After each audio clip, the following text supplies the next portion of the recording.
Hello guys, welcome back to my channel. আমার চ্যানেলে তোমাদের সবাইকে স্বাগত জানাই। আশা করি তোমরা সবাই ভালো আছো।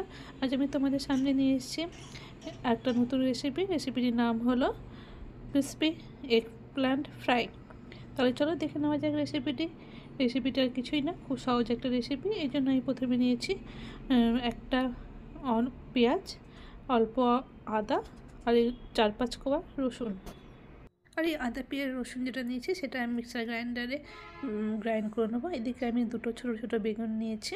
বেগুন দুটোকে আমি লম্বা লম্বা করে কেটে নিয়েছি। এবারে এই বেগুনগুলোর মধ্যে আমি একটু লবণ আর একটু হলুদ দিয়ে ম্যারিনেট করে রেখে দেব 5 মিনিটের জন্য।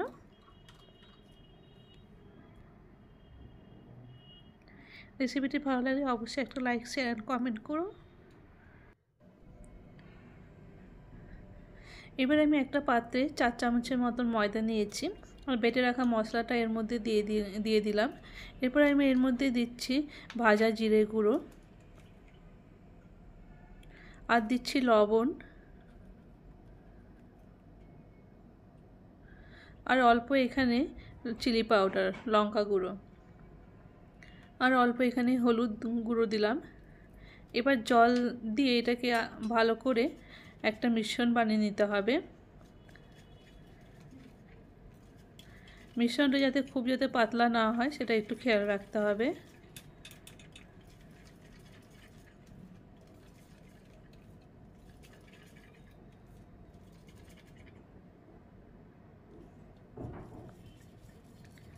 এরকম একটা মিশ্রণ বানিয়ে নিতে হবে।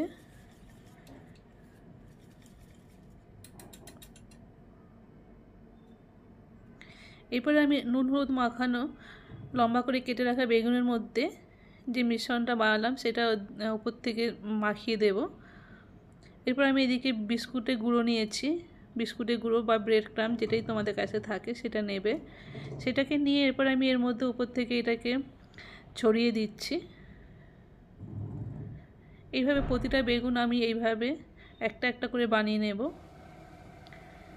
এইভাবে উপর থেকে ব্রেড ক্রাম্ব লাগিয়ে নেওয়ার পর একটা প্যান গরম করে তার মধ্যে অল্প তেল দিয়ে বেগুনগুলোকে ভেজে নেব আমি।